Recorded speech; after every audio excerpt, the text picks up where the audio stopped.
မိတ်ဆွေတို့အားလုံးမင်္ဂလာပါဒီဗီဒီယိုမှာတော့လူတွေတင့်ကိုအလိုအလျောက်လေးစားလာစေမဲ့အလေးအကျင့်ရှိမျိုးအကြောင်းကိုမျှဝေပေးသွားမှာဖြစ်ပါတယ်လူတိုင်းဟာလေးစားခံကျင်ကြတယ်ဒါပေမဲ့လေးစားမှုဆိုတာတောင်းယူလို့မရပါဘူးအခိုင်အမာတိဆောက်ရတဲ့အရာပါတချို့လူတွေကိုသင်မြင်ဘူးပါလိမ့်မယ်သူတို့ဟာအတန်မကျဲဘူးကိုလည်းမကြွားဝဘူးဒါပေမဲ့သူတို့ဝင်လာတဲ့နေရာတိုင်းမှာလူတွေကအလိုအလျောက်လေးစားကြပါတယ်ဒါဘာကြောင့်လဲအဲ့ဒီလူတွေမှာအလေးအကျင့်ကောင်းတွေရှိနေလို့ပါပြီးတော့အဲ့ဒီအလေးအကျင့်ရှိမျိုးကိုလေ့လာကြည့်ရအောင်နံပါတ်1စကားနဲ့လောက်ရတူညီခြင်းလူတွေယုံကြည်မှုကိုစကားနဲ့မစပါဘူးလောက်ရနဲ့ပဲစတင်ပါတယ်ဒီအလုပ်ကိုငါတာဝန်ယူမယ်လို့ပြောပြီးအချိန်မီပြီးစီးအောင်လုပ်နိုင်တဲ့သူကိုဘယ်သူမဆိုအားထားလာတတ်ပါတယ်ပြောတဲ့အတိုင်းလုပ်နိုင်တဲ့သူဟာယုံကြည်စိတ်ချရတဲ့လူတစ်ယောက်ဖြစ်လာပါတယ်တစ်ချိန်ယုံကြည်ရင်လေးစားလာတယ်တစ်ချိန်ပြက်ကွက်သွားရင်လည်းယုံကြည်မှုတွေညှော်နှဲသွားပါတယ်ဒါကြောင့်စကားထဲလောက်ရကိုအရင်ဆုံးမှန်ကန်အောင်လုပ်ပါလူတွေတင့်ကိုအလိုအလျောက်လေးစားလာပါလိမ့်မယ်နံပါတ်2အချိန်ကိုစီကံရှိရှိနဲ့အသုံးပြုတတ်ခြင်းအချိန်ကိုလေးစားတဲ့သူဟာလူတွေရဲ့လေးစားမှုကိုလည်းရရှိတတ်ပါတယ်ချိန်ထားတဲ့အချိန်ကိုမပြတ်ကွက်ဘူးမရောက်နိုင်ရင်လည်းကြိုတင်အသိပေးတတ်တယ်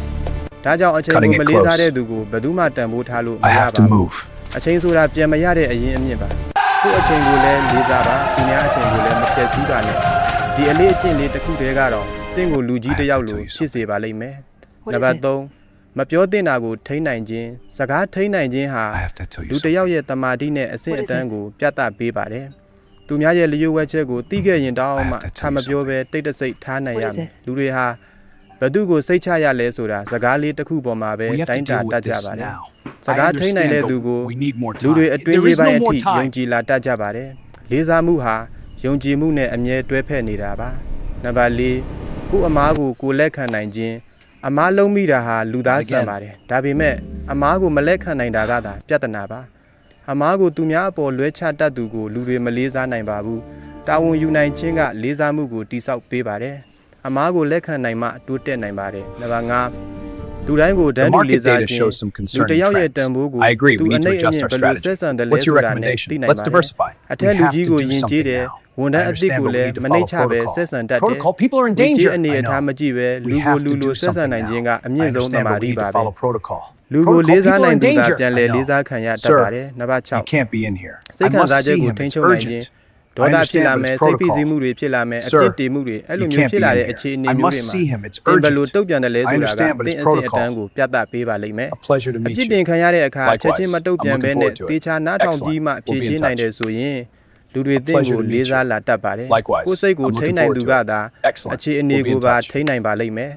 စိတ်တည်ငြိမ်မှုဟာအတွင်းစိတ်အင်အားရဲ့အမတ်အသားပါပဲနံပါတ်9ကိုယ်တိုင်တိုးတက်ဖို့မရတတ်ခြင်းမရတတ်ဘဲနဲ့ဆက်လက်ကြိုးစားနေတဲ့သူကိုလူတွေကမဖြစ်မနေသတိထားလာတတ်ပါတယ်အလုပ်ကြီးတဲ့အချိန်တွေမှာစာဖတ်တယ်စကေးအသစ်တွေလေ့လာတယ်ကိုမနေ့ကတည်းကဒီနေ့ပူကောင်းအောင်လုပ်တယ်တိုးတက်ဖို့ကြိုးစားနေတဲ့သူဟာအမြင်ကျဲလာတယ်ယုံကြည်မှုလည်းပဲတိုးတက်လာတယ်လူတွေဟာတိုးတက်နေတဲ့သူကိုတဘာဝကြကြလေးစားလာတတ်ကြပါတယ်နံပါတ်10တိတ်နဲ့တာဝန်ယူနိုင်ခြင်းလှုပ်ထားတာကိုကြွားဝမနေပဲရလနဲ့ပဲပြောတတ်တဲ့သူဟာအချိန်ကြာလေးစားခံရတတ်ပါတယ်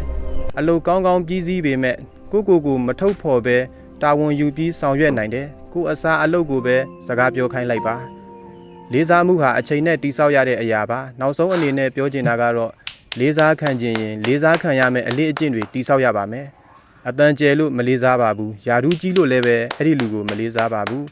ငွေများလို့လည်းပဲအဲ့ဒီလူကိုလူတွေကမလေးစားပါဘူးစိတ်ထားစီကံတာဝန်ယူမှုယုံကြည်စိတ်ချရမှုအဲ့ဒီအရာတွေကသာလူတွေကိုအလိုအလျောက်လေးစားလာစေပါတယ်ဒီရှိမျိုးတွေကတင့်မှာဘယ်နှမျိုးလောက်ရှိပြီးပြီလဲဒီနေ့ကစပြီးတစ်ခုပဲဖြစ်ဖြစ်စတင်လေ့ကျင့်ကြည့်ပါတဖြည်းဖြည်းနဲ့လူတွေ